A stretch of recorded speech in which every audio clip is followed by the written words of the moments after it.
오늘의 말씀은 예레미야에가서 3장 18절로 23절의 말씀입니다. 예레미야에가 3장 18절로 23절의 말씀, 제가 가진 성경 구약 1146페이지에 기록되어져 있습니다. 제가 말씀 받들어 봉독하겠습니다.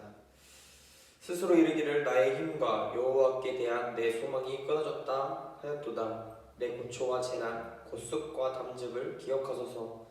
내 마음이 그것을 기억하고 내가 낙심이 되오나 이것을 내가 내 마음에 담아두었더니 그것이 오히려 나의 소망이 되었사오면 여호와의 인자와 긍휼이 무궁하심으로 우리가 진멸되지 아니함이니이다.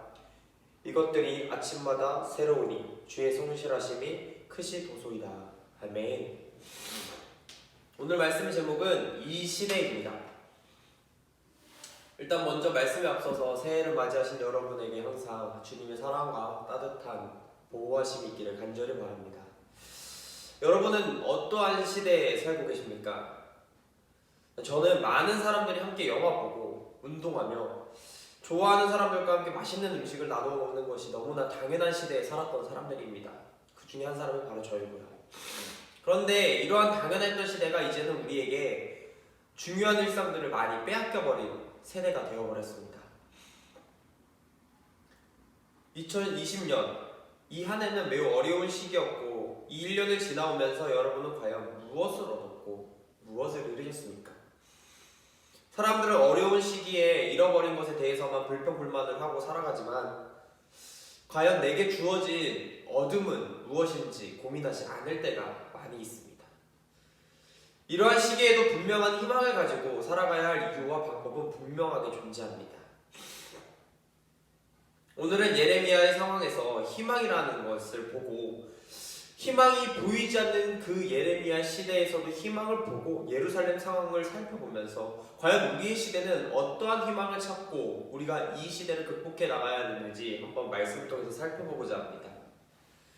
예레미야는 유다 제16대 왕인 요시야 제13년 주전 627년으로부터 예루살렘이 바벨론 군대에 의해 함락된 주전 586년까지 그리고 그 이후에서의 40년 동안이 넘는 매우 긴 시간 동안 타락한 유다와 예루살렘이 죄악의 책망하며 하나님의 심판을 기다리는 그리고 그 심판을 대언하는 사람이 바로 이 예레미야입니다. 그 당시 예루살렘은 어디에 있었을까요? 이스라엘의 수도인데 과연 이 예루살렘은 어디 있었을까요?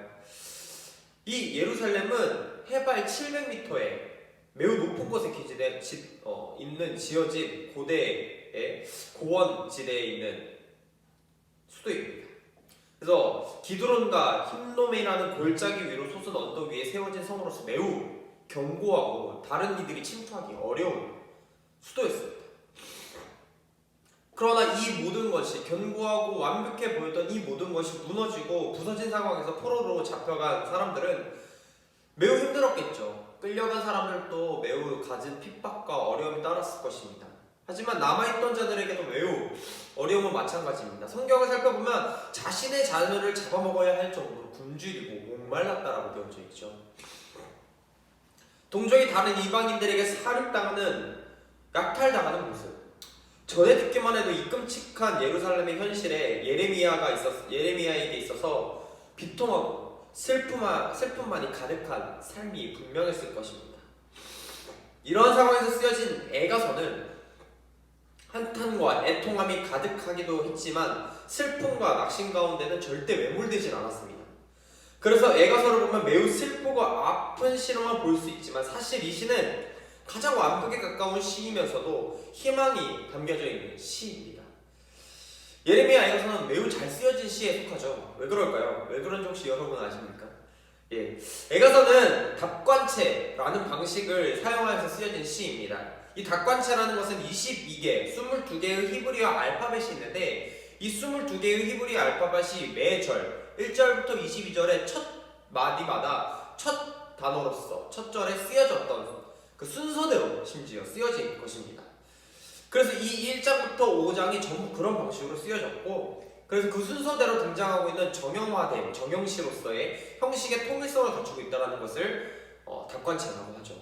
특히 오늘 본문으로 살펴본 오늘 본문은 이 모든 예레미야 애가서의 중간의 중간으로서 애가서의 의미가 전환되는 부분이 있기도 합니다. 방금 이야기한 것처럼 애가서는 5장에 이루어져 있고 거의 선민들의 굴욕과 패망에 대해서 그리고 그 굴욕과 패망 가운데서 힘들어하고 어려워하는 이야기를 다루고 있는 것이 사실입니다. 그렇지만 1장과 2장에서는 어려운 상황에 대한 토로와 회복되기를 바라는 소망 정도의 말씀을 다루고 있다면 3장을 기점으로 하여 선민들의 소망, 아까 말했던 이 소망이 회복되고 가장 직설적인 선언, 회복되기를 바라는 가장 직설적인 선언이 선포되기 시작합니다. 그리고 그 이후로 4장과 5장에서는 하나님의 죄사하심과 선민의 회복이 이루어지고 말 것이라는 확신이 보다 잘 드러나 있다는 것이죠. 그래서 점점 더 회복되고 희망으로 넘쳐나는 메시지가 가득해집니다. 이처럼 3장에서의 애가서는 매우 중심으로서 변환이 되는 변환점을 가져오는 중요한 장입니다. 그 중에서도 오늘 본문은 분위기가 바뀌는 중심에 서 있다고 해도 과언이 아닌 절이죠. 18절은 그 1절부터 예레미야가 하나님으로부터 받은 징벌에 대한 절규입니다. 특히 18절에 앞서 모든 내용들은 함축하는 마지막 절규입니다. 이렇게 되어져 있어요. 스스로 이루기를 나의 힘과 여호와께 대한 내 소망이 끊어졌다 하더도다 라는 말씀에서 나의 힘, 여기서 나의 힘은 원어로 네차호입니다. 이 네차호는 힘과 승리를 뜻하기도 하지만 부사적인 의미로서는 영원히라는 의미를 가지고도 있습니다. 즉 원수들과 싸워서 이겨낼 수 있는 힘이 아무것도 없다라는 것을 이야기하는 것이죠. 죽은 순간만 기다리는 매우 비관적인 상황을 예레미야 애가는 이렇게 표현하고 있었던 것입니다. 그래서 여호와께 대한 내 소망이 끊어졌다라는 표현은 소망의 주체가 여호와였는데 그 여호와가 나의 소에 힘이 되어주지도 않고 내 이야기를 들어주지 않는 모습이라고 실망했던 예레미야의 모습을 담고 있는 것은 아닙니다. 그렇게 느끼셨을 수도 있어요. 하지만 예레미야는 소망이 끊어지지 않기를 바라는 마음에서 나온 한탄증이라고 우리는 볼 수 있을 것입니다. 우리가 흔히 일을 할 때 이렇게 말하는 경우가 있어요. 글렀어. 한탄하면서 서류 작업을 하다가 때려쳐 못하겠다 하면서도 막상 말은 그렇겠지만 그 서류 작업을 마치기 위해 최선을 다하죠. 이 모습은 정말 끝이라고 생각하기보다는 되지 않는 상황에 대한 허무함을 담고 있으면서도 한편으로는 좀 빨리 이 일이 잘 처리되길 바라는 마음으로 간절한 마음에서 나오는 한탄이라고 볼 수도 있습니다. 여러분은 그러신 적 없으세요? 저도 돌아보면 안돼 이거 할 수 없어, 더 이상 내가 할 수 없는 일이야 라고 부정적으로 생각할 때가 아마도 내가 하려고 해서 내 소망이 소망의 주체가 바로 내가 되었기 때문에 전혀 이루어질 수 없는 일이라고 생각했을 때라는 것입니다. 그러나 하나님이 함께 하신다면, 하나님께서 내 소망의 주체가 되어진다면 할 수 없다라는 부정적인 발언들은 진정 못하는 것이 아니라 약간의 불평과 함께 도와달라는 마음이 담겨져 있다는 것이죠. 즉 아무것도 없다면 소망을 가질 수 없지만 소망의 주체가 여호와라면, 하나님이라면 무엇이든지 하실 수 있는 분이시기에 내 어려움은 해결될 수 있을 것이라는 것입니다. 그런 확신이 생긴다는 것이죠. 그렇기에 우리는 소망을 하나님께 두어야만 합니다. 바로 예레미야처럼 말입니다. 그래서 다음과 같이 예레미야는 이야기합니다. 19절을 살펴보면 쑥과 담즙이 등장해요. 갑자기 뜬금없이 등장하죠. 이 쑥은 15절에서 담즙은 5절에서 고통이라고 번역된 단어와 동일한 단어로서 모두 예레미야와 동족 유다가 지금 경험하고 고초와 재난 가운데 있는 이미지를 더 표현하게, 와닿게 표현하기 위해서, 생생하게 표현하기 위해서 전달하는 은유적 표현입니다. 은유적 표현은 더 마음이 와닿는 표현법이라고 생각합니다. 무슨 말이냐? 더 알기 쉽게, 더 알아듣기 쉽게 전달함으로써 현실에 대한 암담함을 더 뼈저리게 전달하고 싶어서 이 쑥과 담즙을 사용하는 것입니다. 그런데 다음 표현을 보면 또 이 숫과 담즙의 의미가 그냥 단순히 고통과 아픔만을 표현하는 단어가 아니구나 라고 생각할 수 있습니다. 그 다음 표현을 살펴보면 그 바로 기억하소서라고 이야기하고 있었습니다. 이 기억하소서라는 단어는 번역하면은 원래 원어로 제카르입니다. 단순한 기억을 말하는 단어가 아니라 이 단어는 기억과 관련된 적절한 행동에 따르는 의미가 추가되는 것입니다. 뭐냐? 약속에 대한 하나님의 기억은 자기 백성을 구원하고 보존하는 결과를 가지고 옵니다. 사람에게 기억은 구체적인 행동에 따라오게 되는데 하나님의 언약을 기억하고 자신들이 해야 할 회개, 계명지키기, 안식일을 지키는 결과로 이 소망이 기억되곤 합니다.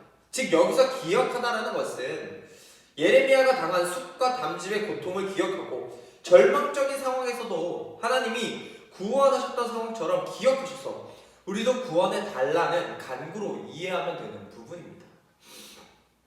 그래서 20절에서도 예레미야가 낙심하고 낙심하는 마음을 드러내고 있으나 실제로는 낙심하지 않기를 바라는 마음을 내포하면서 20절의 말씀을 간구하죠. 그리하여 21절에서는 그 어려운 마음 가운데서 또 소망을 잃지 않는 모습을 보이며 22절 말씀처럼 여호와의 인자와 긍휼이 무궁하심으로 우리가 진멸되지 아니함이니이다 라고는 고백을 할 수 있었던 것입니다. 여기서 긍휼은 또다시 보면은 헤세드라는 단어로서 인간과 인간 사이에서는 자비, 긍휼, 사랑의 의미로 사용될 수 있지만 하나님과 인간 사이에서에는 언약적인 사랑을 말하는 것입니다. 하나님이 이스라엘과 맺은 언약에 대해서 지키겠다는 확신인 것이죠. 그래서 절대 무너지지 않을 것이라는 확신을 가지고 있는 것입니다. 주님은 이미 우리와 약속하셨고 그 약속은 어떠한 상황, 어떠한 어려움 가운데서도 무너지지 않는다는 예레미야의 이야기처럼 우리에게도 절대 변하지 않는 하나님이 함께 하십니다.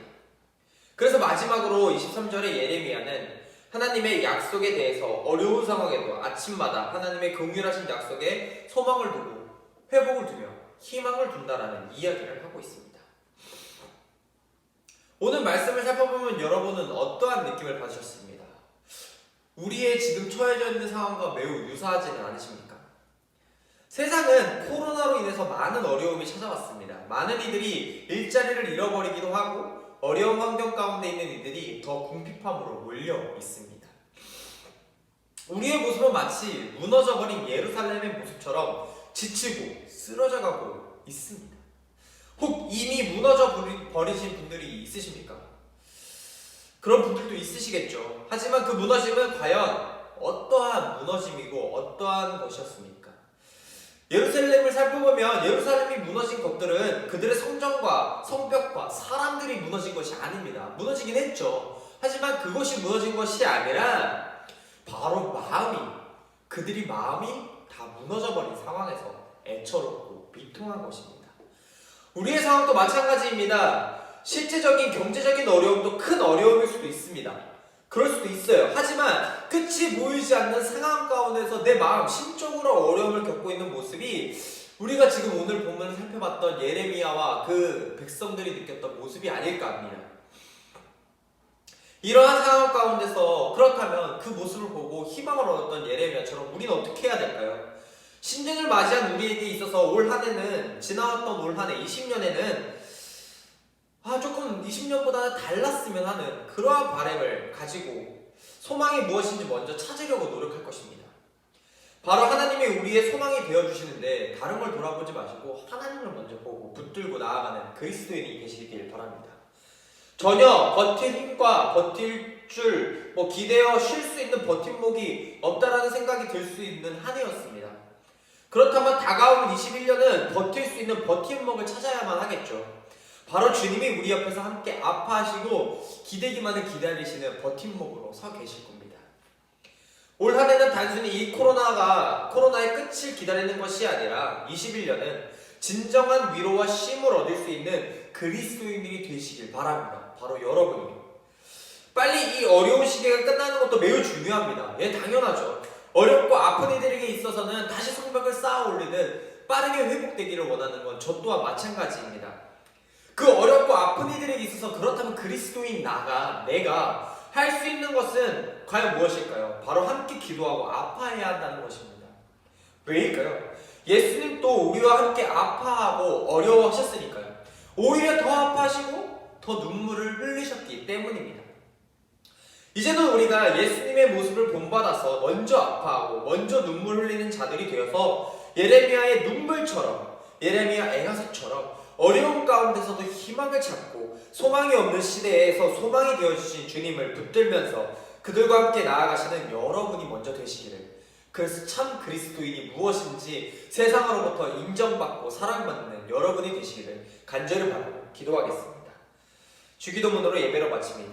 하늘에 계신 우리 아버지여, 이름이 거룩히 여김을 받으시오며 나라가 임하옵시며 뜻이 하늘에서 이루어진 것 같이 땅에서도 이루어지이다. 오늘 우리에게 일용할 양식을 주시옵고 우리가 우리에게 죄 지은 자를 사하여 준 것 같이 우리 죄를 사하여 주옵시고 우리를 시험에 들게 하지 마시옵고 다만 악에서 구하옵소서. 대개 나라와 권세와 영광이 아버지께 영원히 있사옵나이다. 아멘.